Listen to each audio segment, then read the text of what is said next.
मेरा नाम शमैला भाई, 4 मेरे बच्चे ने।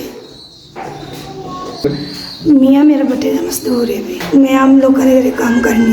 मेरा छोटा जिहा बच्चा है, मैं ਇਹਦੇ ਨਾਲ ਜਾਂਦੀ ਹਾਂ ਤੇ ਮੇਰਾ ਕੰਮ ਨਹੀਂ ਹੁੰਦਾ ਤੇ ਬਾਜੀਆਂ ਮੈਨੂੰ ਜਵਾਬ ਦਿੰਦੀਆਂ ਨੇ। ਪਹਿਲੇ ਕੰਮ ਕਰਦੀ ਸੀ, ਹੁਣ ਨਹੀਂ ਕਰਦੀ। ਬੱਟੇ ਵਾਲੇ ਨੇ ਮੇਰੇ ਬੰਦੇ ਨੇ 20,000 ਰੁਪਏ ਪੇਸ਼ਗੀ ਦਿੱਤੀ ਸੀ ਤੇ ਹੁਣ ਉਹਨਾਂ ਨੇ ਉੱਥੇ ਹੀ ਰੱਖ ਲਿਆ, ਉਹਨੂੰ ਛੱਡ ਨਹੀਂ ਰਿਹਾ। ਮੇਰੇ ਮੀਆਂ ਨੂੰ ਇਹਨੇ ਮੁਸ਼ਕਿਲ ਕੰਮ ਕਰਾਉਂਦੇ ਨੇ ਤੇ ਪਰ ਉਹਨੂੰ ਘਰ ਨਹੀਂ ਆਉਣ ਦਿੰਦੇ। ਮੈਂ ਬੱਚਿਆਂ ਨੂੰ ਅੱਲਾ ਦੇ ਆਸਰੇ ਤੇ ਪਾਲ ਰਹੀ ਹਾਂ। ਮੈਨੂੰ ਲਕਵੇ ਦੇ ਝਟਕੇ ਵੱਜਦੇ ਨੇ, ਮੈਂ ਇਸ ਵਜ੍ਹਾ ਤੋਂ ਕੰਮ ਨਹੀਂ ਕਰ ਸਕਦੀ। ਕੁਛ ਮੇਰੇ ਬੱਚੇ ਛੋਟੇ ਨੇ, ਮੇਰੇ ਬੰਦੇ ਨੂੰ ਨਾ ਜਾ ਗਿਆ ਨੂੰ 7 ਦਿਨ ਹੋ ਗਏ ਨੇ। ਮੈਂ ਕਿਰਾਏ ਤੇ ਕੁਆਟਰ ਲਿਆ ਪਰ ਕਿਰਾਇਆ ਨਹੀਂ ਦਿੱਤਾ। ਪਹਿਲੇ ਅਸੀਂ ਕਿਸੇ ਦੀ ਰਾਖੀ ਕਰਦੇ ਸਾਂ ਪਰ ਉਹਨਾਂ ਨੇ ਸਾਨੂੰ ਛੱਡ ਦਿੱਤਾ। ਮੇਰਾ ਮੀਆਂ ਜਿਸ ਦਿਨ ਗਿਆ ਮੈਨੂੰ 400 ਰੁਪਏ ਦੇ ਕੇ ਗਿਆ।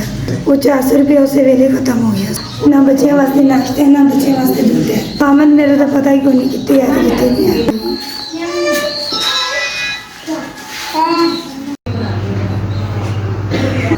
5000 ਤੁਹਾਡੇ ਦਾਰੇ ਦੀ ਬੜੀ ਮਿਹਰਬਾਨੀ, ਜਿੰਨਾ ਮੈਨੂੰ ਮਜਬੂਰ ਨੂੰ 5000 ਰੁਪਇਆ ਕਰਨਾ। ਤੁਹਾਡੇ ਦਾਰੇ ਦਾ 5000 ਦਾ ਲਿਆ ਹੋਇਆ ਮੈਨੂੰ ਮਿਲ ਗਿਆ। ਅੱਲਾਹ ਤਾਲਾ ਤੁਹਾਡੇ ਦਾਰੇ ਨੂੰ ਖੁਸ਼ ਰੱਖੇ।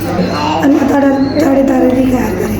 ਤੁਸੀਂ ਜਿਹੜੇ ਗਰੀਬਾਂ ਤੇ ਹੱਥ ਰੱਖਦੇ ਹੋ, ਅੱਲਾਹ ਤਾਲਾ ਇਸ ਚੀਜ਼ ਦਾ ਤੁਹਾਨੂੰ ਅਜਰ ਦੇਵੇ।